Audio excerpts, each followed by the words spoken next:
The advancement of technology in all aspects is inevitably reshaping the way we perform various tasks and jobs or how we acquire new knowledge and information. Screens have become ubiquitous in our lives, serving many purposes from entertainment to work. As we carry our personal devices everywhere, most notably our mobile phones, their ability to interact with other devices is becoming crucial.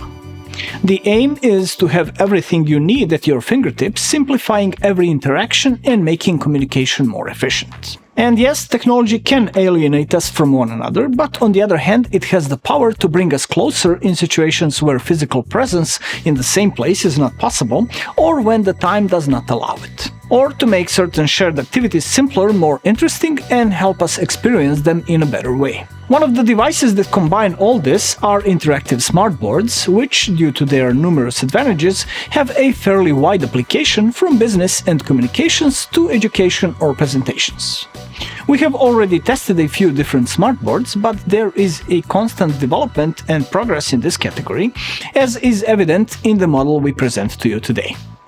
It is the Hisense GoBoard Live, a newer version of the Hisense interactive board we tested last year, which brings improvements on the hardware level and, even more importantly, very concrete improvements in software and usability. This product category is still relatively fresh. Hisense commercial display division was founded only 7 years ago, so it is understandable that it quickly develops based on new technologies and user feedback. However, we must admit that we are pleasantly surprised by what GoBoard Live offers, including some details and solutions, so it's obvious that real-life applicability has been given considerable attention. But let's start from the top.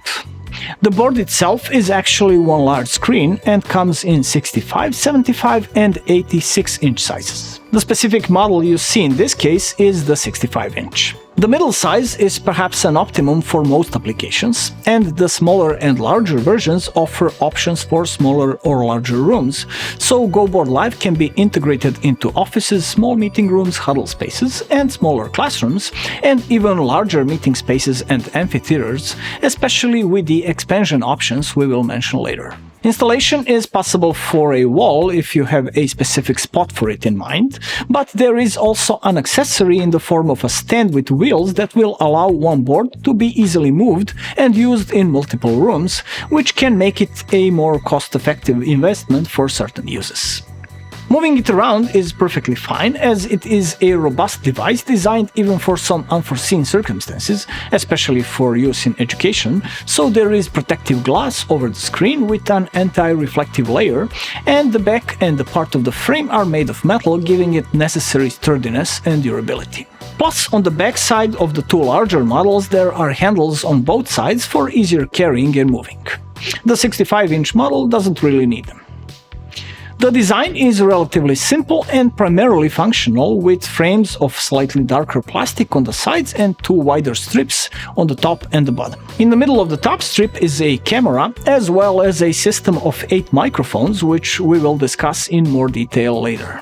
On the bottom side there is a Hisense logo in the middle, magnetic spots for holding pens on the left and right sides, and 2 speaker openings next to them on both sides. At the bottom right side there is also a section with an NFC sensor, 2 USB-A ports, 1 USB Type-C and an HDMI port for quick access when you need to connect or share some content. That's not all though, because on the right side behind the panel there is another larger section where there are 2 HDMI inputs, one of which supports eARC, and an HDMI output, offering quite a bit of flexibility in displaying content on the board, or board content on additional screens, for example larger rooms and amphitheaters. There is also a USB port for enabling touch control for connected external devices, one standard USB port for connecting peripherals, a LAN port, and a 3.5mm analog audio output. In any case, a selection that allows you to use the board in the most diverse scenarios. Above this section is a similar spot, and it is actually a slot for OPS modules, into which it is possible to insert a whole additional computer in that format and get, for example, Windows support and additional capabilities that come with that platform. The OPS module does not come standard with the board, it is purchased separately, but realistically most users will not need it given the fact that GoBoard Live runs Android 13, the official Google certified version, with full support for the Google Play Store and everything else that Google offers on phones and tablets. Of course, Hisense has also added some software features that expand capabilities and make this device a great solution for education and business use. This is perhaps the biggest upgrade compared to the model we previously tested, as using GoBoard Live is extremely intuitive and practical as if you have a huge tablet in front of you. Anyone who uses or has previously used an Android phone will feel right at home with everything this board offers from the get-go, and this is very significant for the user experience. Especially since this is a device that will mostly be used for specific tasks such as education, presentations, and business meetings where the focus must be on point, so you can concentrate on what needs to be done without thinking about how to use the device and how to achieve what you want. You will find all the usual things we encounter on phones, such as standard navigation via 3 buttons at the bottom of the screen, or for example a drop-down menu that you can get by swiping from the top of the screen, where all notifications and settings await you, of course with the ability to configure shortcuts. As for the useful things that we do not encounter on all phones, there is the option of splitting the screen and working in 2 applications at the same time, with flexible setting of how much screen space each application will use. What we particularly liked is that Hisense did not skimp on technology, so the screen is sensitive to simultaneous touch in as many as 40 points, which means that it is possible to organize activities in which a considerable number of users can work on the board at the same time. Something that will especially find its application in education for some creative workshops, for example. It is not a capacitive touchscreen like on mobile phones, instead it uses sensors integrated into panel frame, but it works really good and offers some additional benefits. Besides touching with your fingers, it is of course possible to use pens that come with the board, which offer more precise and natural drawing and writing. In addition, the board enables handwriting recognition and conversion to text, although this option currently has limited support for international alphabets other than English and Chinese, so it may not be equally useful in all markets. This of course does not exclude the possibility that your language is supported in the application you use, or developed for your own needs, because as we mentioned, you have all the applications available for the Android platform at your disposal. This is also a big advantage of GoBoard Live, because given the multitude of available applications for different purposes, the board can be very easily turned into a tool for various specific applications, from, for example, music education, interactive quizzes and tests, drawing, creating tactics for various sports, or anything you can find an application for in Play Store. The likelihood is that everything you can imagine already exists in the form of an application and is available for download. Hisense has, however, made an effort to equip the board with some of its own applications that cover what it would most often be used for. So there is, for example, a whiteboard application that allows writing and drawing with a choice of different colors and thicknesses of pen traces, the mentioned handwriting recognition and correction of geometric figures, and similar things that can speed up or facilitate common tasks that are performed on the board. Pen written mode is also supported, in which you can write with a pen and select with your fingers, which can further speed up work. You can erase content with the back of the pen, your hand, the whole board with one swipe, or only certain selections in the desired shape. Very flexible, and for those who get proficient with all the options, potentially very efficient. The whiteboard application is limited to 20 simultaneous touches, which is still more than enough.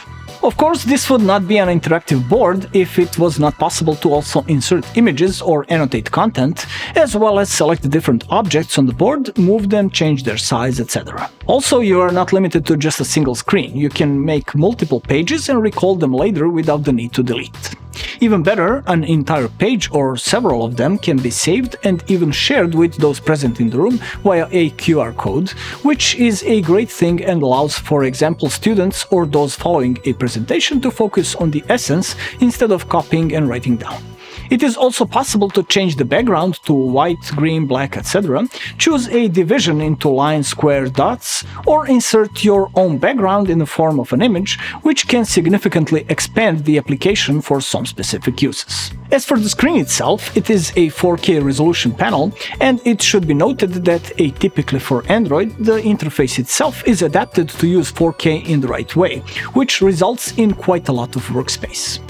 Because of such high resolution, the interface is not always perfectly fluid, but not to the extent that it would spoil the user experience or functionality. Speaking of performance, the board is powered by the AMLogic A311D2 platform with an octa-core processor with 4 ARM Cortex-A73 cores at up to 2.2 GHz and 4 Cortex-A53 cores at up to 2 GHz, ARM Mali G52MP graphics, and even some MPU capabilities. It also has 4 GB of RAM, although 8 GB would have probably been a more adequate choice, as well as 64 GB of storage space, which is fine given the possibility of using USB memory and cloud services. Speaking of cloud and online services, Hisense GoBoard Live is also equipped with a camera, actually a whole camera system with 8 microphones, and has the possibility of additional expansion, which make this board a very capable video conferencing solution.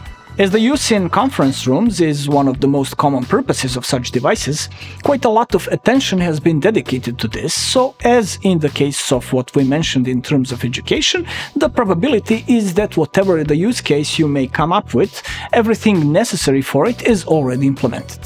The camera located in the middle of the upper edge of the device is 4K resolution, or 8.3 megapixels, with an aperture of f2.8. The image quality is quite adequate for the purpose and enables everyone present in the room to be clearly seen in conditions usual for conference rooms. The camera also has a hardware shutter that you can simply move over the camera when you do not want it to see anything. The field of view, if the reading in software is to be believed, is equivalent to a 36mm lens, and it is possible to zoom in and move the frame within the software so that the camera sees exactly what you want. Best of all is the implemented AI framing, so the camera will automatically detect whoever is speaking at the moment, zoom in on them, and place them in an optimal frame, while the video of the entire office will be visible in a small window in the corner. Or it can also split the screen to display all participants.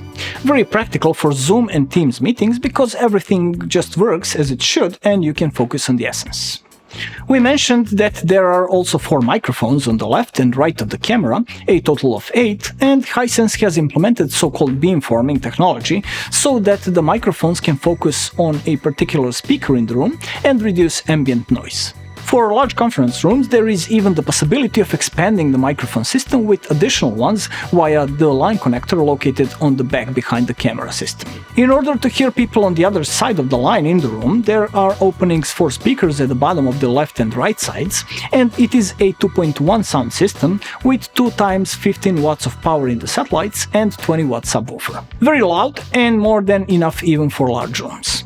As far as sound quality is concerned, it is decent with quite good reproduction of low frequencies. Dolby Atmos processing is also supported, which will primarily be useful for clearer reproduction of dialogue or if you watch movies at work after hours. For video meetings, but also for live meetings and presentations, there are also plenty of options that will make it easier to present an idea, exchange ideas and content, and generally increase the interactivity of meetings in line with the capabilities of modern devices. Since it's based on Android, the board is of course able to read practically all passable formats, from images, Office documents, video files, etc., which significantly facilitates the display of everything needed during a meeting.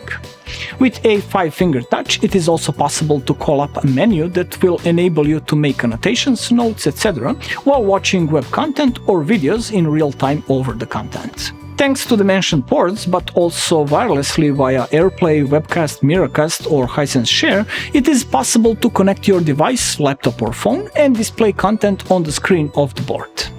The device is equipped with a dual Wi-Fi adapter, so it can be connected to the router and connect to mobile devices via a direct connection at the same time. Hisense also offers its own USB dongle, which you can simply plug into a USB port on a laptop, and with a single press of a button get an image on the screen of the board with impressively low latency, which offers a significantly better experience than Miracast and similar solutions.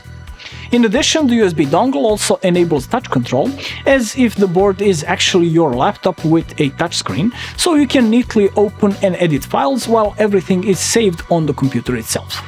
Very practical and incomparably more convenient than traditional solutions with a projector. A very interesting option is also the ability to display the content of the board on the screen of your mobile device and have complete touch control as if you are working on the board itself.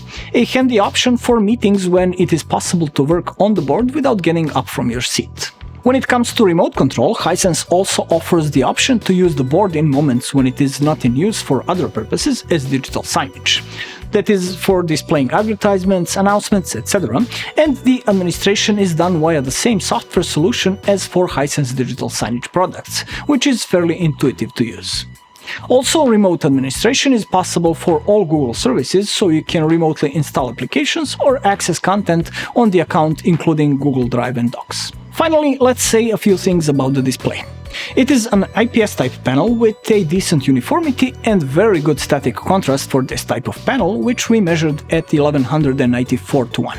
The maximum measured brightness was 358.4 nits, which along with the anti-reflective coating is enough for proper visibility in brightly lit rooms. As the color display is by default set to boosted, the color accuracy is not high, with a delta E just below 15, and we were not able to change this setting, so we believe this will be addressed in a software update. However, for presentations and education, high contrast and more vivid colors can also be an advantage in terms of visibility from a distance, so we will not consider this a drawback. HDR is supported in terms of decoding HDR formats, though this is not a true HDR display given the aforementioned parameters, and a color average of just under 70% of the DCI-P3 spectrum. All in all, Hisense GoBoard Live is practically a tool, and a very well-designed one, that makes education, business communications, and the exchange of ideas as efficient as possible. It comes with a multitude of useful functions that cover all the most common needs for different applications, but also allows for hardware expansions and software flexibility with which there are practically no limits in terms of what you can achieve. We're sure that this video will already give you some ideas. It is obviously a product whose design has been given a lot of attention and is very intuitive to use, so it left an excellent impression on us. We hope that something like this will become the standard in education very soon, and have no doubt that it will be popular in the business segment. Let us know in the comments below what kind of impression GoBoard Live has left on you. If you enjoyed this video, please leave a like and maybe consider subscribing to our channel for more interesting tech content. You're watching Bench House, my name is Ivan, and I'll see you next time.